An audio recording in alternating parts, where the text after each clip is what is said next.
7 anos depois do final da série da Netflix e após algumas aparições em outras produções do universo Marvel, o Demolidor retornou em uma nova série que entra fácil no top 3 de melhores séries da Marvel. Mas será que o retorno do Homem Sem Medo foi 100% satisfatório ou a Marvel mais uma vez pisou na bola e prejudicou um trabalho que poderia ter sido muito melhor? Eu sou o Bantin e sem mais delongas, vamos entender com spoilers como a Marvel falhou com o Demolidor.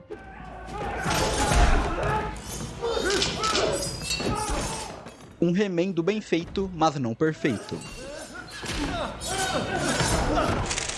Olha, eu acredito que entre todas as séries da Marvel, essa foi a única que realmente teve uma grande expectativa construída antes do seu lançamento. E isso é claro, graças à série da Netflix, que é até hoje uma das melhores adaptações de quadrinhos já feitas. E o início do primeiro episódio dessa nova série é muito competente em trazer a gente de volta para aquele mundo fechado e urbano que o Matt Murdock vive. A montagem de cenas reconstrói a atmosfera sufocante de Hell's Kitchen e nos leva até o trio principal que a gente tanto queria ver juntos de novo depois de tanto tempo. E é por isso, meus amigos, que a morte do Fogg logo naquele início é tão chocante. E inicialmente eu achei essa uma decisão super corajosa, já que na série original ele, assim como a Karen, eram personagens tão importantes para o avanço da trama quanto o próprio Demolidor. Então eu imaginei que a partir desse acontecimento, a série ia explorar esse vazio que ele ia deixar tanto na vida do Matt quanto na da Karen, ao mesmo tempo em que o Rei do Crime retorna como prefeito de Nova York. Mas o problema é que eles não tinham como seguir esse caminho, porque antes da produção decidir trazer a Karen e o Fogg de volta, boa parte dessa temporada já tinha sido filmada e ela tinha uma ideia inicial que era completamente diferente. Para começar, que ela ia ser uma série episódica, igual aquelas séries que a CW fazia, onde teríamos sempre o vilão do episódio da semana, enquanto a história principal avança lentamente de segundo plano. E ainda por cima, a série aparentemente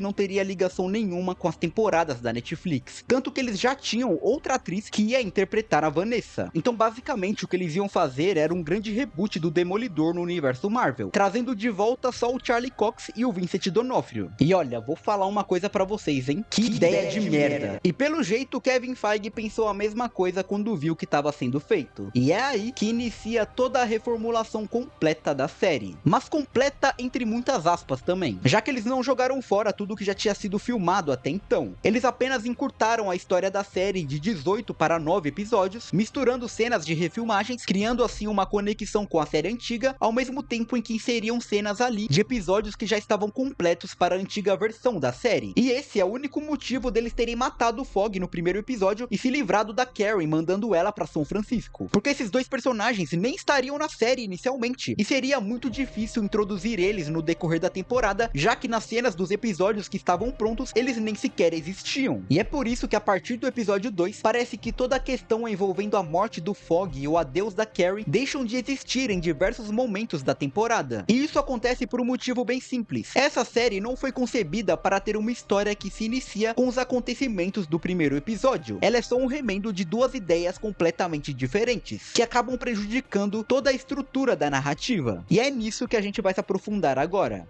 If you don't mind me asking, you seem pretty involved with them. Is there a history there? Inconsistências e conexões. Apesar de todo o trabalho de reformulação, parece que os roteiristas deixaram passar algumas inconsistências bem grotescas em relação à conexão dessa série com a série antiga da Netflix. Quando eles introduzem questões como a sobrinha do Ben-Hur ter se tornado uma jornalista que está investigando Wilson Fisk, fica claro que essa série é uma sequência direta da série original. Mas ao mesmo tempo, essa série parece esquecer coisas muito importantes que foram estabelecidas nas 3 temporadas anteriores, como o fato do Matt e do Fogg serem um dos responsáveis por colocar o Wilson Fisk na cadeia, porque simplesmente não faz sentido a Heather ficar questionando o Matt do porquê ele tá tão preocupado com o Fisk, como acontece no episódio 8, ou até mesmo no episódio 2, quando eles estão caminhando e ela pergunta se existe uma história entre os dois. Tipo, cara, como assim? Na terceira temporada, o Fisk incrimina o Matt dizendo que ele era um dos cúmplices que acobertava os crimes dele, ao mesmo tempo em que ele colocava o mercenário para matar geral usando a roupa do Demolidor, transformando o Matt em um fugitivo nas duas vidas que ele tinha. Todo mundo em Hell's Kitchen e em Nova York tinha que ter pelo menos uma noção de que existe sim uma história entre os dois. Inconsistências como essas fazem parecer que a série ignora de propósito elementos da série antiga conforme é conveniente para o seu roteiro. E só lembra que essa história começou 3 temporadas atrás em momentos muito pontuais dos episódios, o que deixa a impressão de que o roteiro dessa série é completamente furado e mal escrito. I appreciate you fighting this time. Your step is lighter. Uma série com 2 personagens. Lost some weight. Gained muscle.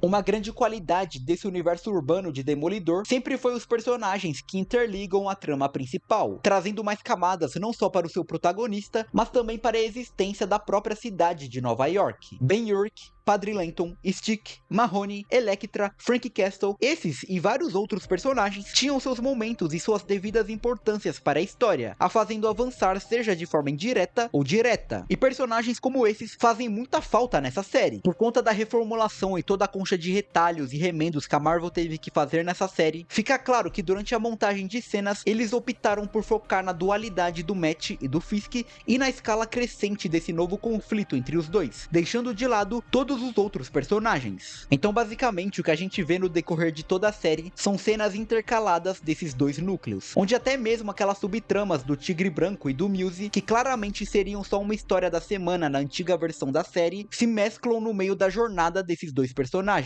O problema disso é que todos os outros personagens que orbitam esses dois acabam se tornando fracos por não terem seus próprios núcleos, que daria a oportunidade deles se desenvolverem e se tornarem personagens verdadeiramente relevantes na trama. E uma série deve ter núcleos diferentes, que se distanciam em certa medida, mas que sempre convergem na trama principal, contribuindo para sua construção e desenvolvimento. Lembram como nas temporadas da Netflix a Karen e o Fogg tinham uma presença ativa na narrativa, construíam seus próprios arcos e faziam a história ir pra frente? E não era só eles, o Agente Nadim na terceira temporada é um dos melhores personagens da série inteira. Agora aqui os personagens coadjuvantes são todos descartáveis, eles não têm uma presença significativa na história, não tem personalidade e muito menos carisma. A sobrinha do Ben-Urich, que devia ser uma das personagens centrais da história, igual o tio dela foi na primeira temporada da Netflix, é simplesmente esquecida em vários episódios, desperdiçando um potencial gigantesco de interligá-la com a Karen e com o próprio Matt por conta do passado deles com o Rei do Crime. E se tem uma coisa que essa série fez, foi desperdiçar o potencial de vários personagens. O Tigre Branco nem teve a oportunidade de se mostrar em ação com o uniforme, e apesar de eu gostar bastante de toda a cena do julgamento dele, o fato do personagem morrer logo em seguida me deixou com um gosto muito amargo na boca, com a impressão de que ele tinha muito mais a oferecer. E o Mills então foi pior ainda. Eu ainda não consegui aceitar o que eles fizeram com o personagem nessa série, porque ele era um personagem perfeito para ser um vilão de temporada, mas ficou claro aqui que a ideia inicial deles era fazer ele ser só um vilão episódico, então eles só dividiram as cenas em que ele aparecia em vários episódios diferentes para dar uma impressão de que ele era algo sendo preparado desde o início. Só que isso não funcionou muito bem, né? Porque o personagem tem zero desenvolvimento e zero profundidade. E por mais que a primeira luta entre ele e o Demolidor seja muito foda, o impacto dela é muito mais por representar a volta do Demolidor ativa do que por ser um momento de catarse do primeiro encontro entre o vilão e o herói. Vocês lembram da terceira temporada da série original? Lembram como eles vão aos poucos nos apresentando cada detalhe do mercenário, mostrando como ele é um cara perturbado e a manipulação do Fisk para usar isso a seu favor, e eles vão construindo isso até chegar naquela cena sensacional do episódio 6, onde ele finalmente se torna o vilão que a gente tava esperando pra ver e tem o seu primeiro encontro com o Demolidor. Cara, aquilo ali é de um peso e uma catarse tão grande pra narrativa. Imaginem só se a gente tivesse tido metade disso com o Muse nessa temporada. Teria sido muito melhor, cara. E eu sei que tá parecendo aqui que eu odiei a série, né? Mas acreditem, eu gostei dela. Então eu nem vou comentar sobre o que eu achei daquele episódio podre do assalto ao banco com o pai da Kamala Khan.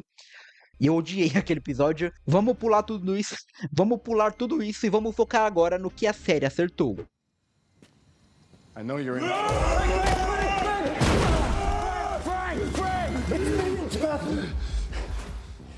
Um elenco apaixonado. God damn it. Apesar de todas as inconsistências no roteiro e o ritmo quebrado na criação desse novo arco no decorrer dos episódios, o que mantém a série com energia e qualidade são as atuações do Charlie Cox e do Vincent D'Onofrio. Esses dois nasceram para esses personagens e fazem questão de se entregarem por completo naquelas personas em cada cena que aparecem. E como o foco dessa temporada é a dinâmica antagônica entre os dois, a gente consegue ver muito mais dessas semelhanças que eles compartilham, e também como esse espírito quebrado e atormentado que eles têm foi capaz de levá-los para lados tão diferentes um do outro no decorrer das suas vidas. E isso se destaca ainda mais nas cenas em que eles estão contracenando. E já que nós temos todo um histórico entre esses dois personagens vindo das temporadas anteriores, a série usa isso para brincar com essa dinâmica de arqui-inimigos que eles têm. E é por isso que toda vez que eles estão juntos, acontece sempre uma das melhores cenas da série. O mesmo vale para o embate entre o Demolidor e o Justiceiro. Porra, o John Bertal tá sensacional como sempre interpretando o Frank Castle, e a visceralidade que ele e o Charlie Cox conseguem expressar através da atuação durante a conversa deles no episódio 4 é algo impecável. Se a temporada inteira tivesse um texto dessa qualidade, seria 10 de 10 fácil. E falando em qualidade, a série melhora consideravelmente nos seus 2 últimos episódios. E por um motivo bem óbvio, né? Já que esses 2 episódios, assim como o primeiro, fazem parte da reformulação da série. Inclusive é por isso que dá muita impressão de que esses 3 episódios estão interligados em um único arco narrativo, enquanto os outros parecem meio soltos na história, com exceção de uma cena ou outra ali que eles inserem para conectar toda a temporada. Mas aqui já fica visível na direção, fotografia e diálogos que essa é uma equipe criativa muito mais competente do que a anterior. Toda a construção da escala crescente da tensão na cena da festa, com o rei do crime conspirando pelos cantos com as elites da cidade, ao mesmo tempo em que o Matt tenta escutar tudo até culminar na chegada do mercenário, é muito bem executada. E o episódio seguinte mantém o ritmo, colocando agora um senso de urgência, com o rei do crime derrubando a energia da cidade e mandando a força-tarefa caçar o Matt, finalmente dando a impressão de que a história está indo pra frente de verdade. Mas vamos ser sinceros que para um final de temporada ficou faltando o Demolidor, né? Tudo bem que ele levou um tiro e tem aquela cena dele com o Justiceiro dentro do apartamento que é bem legal, mas eu não sei, eu acho que ficou faltando um momento só pra ele, sabe? Até porque no final a melhor sequência de ação do episódio foi o Justiceiro trucidando os milicianos do Fisk. E mais uma vez nós vamos ter que voltar para aquele problema da concepção da série, porque ela claramente não foi feita para terminar dessa forma. Esse episódio aqui ele tem cara ali de meio de temporada no máximo. Então eles tiveram que deixar aquele cliffhanger no final com esse negócio do Matt recrutar o seu próprio exército para concluírem esse arco só na próxima temporada, já que esse time criativo não teve como construir e concluir um arco nesses 3 episódios que eles fizeram. Se a Marvel não tivesse tido essa ideia de fazer um reboot do Demolidor e desde o início tivesse criado essa série com a intenção de ser uma sequência da série da Netflix, nós com certeza teríamos uma série muito mais concisa, com um arco narrativo bem construído, com personagens secundários importantes para a história e principalmente uma série onde o Fog estaria vivo, porque assim eles não iam precisar se livrar dele logo no primeiro episódio para preencher o resto da temporada com cenas de outra série onde o Fog nem ia aparecer para início de conversa. Ou vocês acreditam nessas teorias aí que dizem que o Fog ainda está vivo? Me deixem saber aí nos comentários e vamos trocar uma ideia sobre essa série e o que eles podem fazer de melhor na segunda temporada. Será que a gente vai ver os Defensores unidos novamente? Bom, isso a gente só vai saber quando a nova temporada sair. Mas até lá, curte o vídeo, compartilha e se inscreve no canal. Eu sou o Bantin e toda semana eu tô aqui com um vídeo novo pra vocês. Então é isso, um beijo, abraço e falou!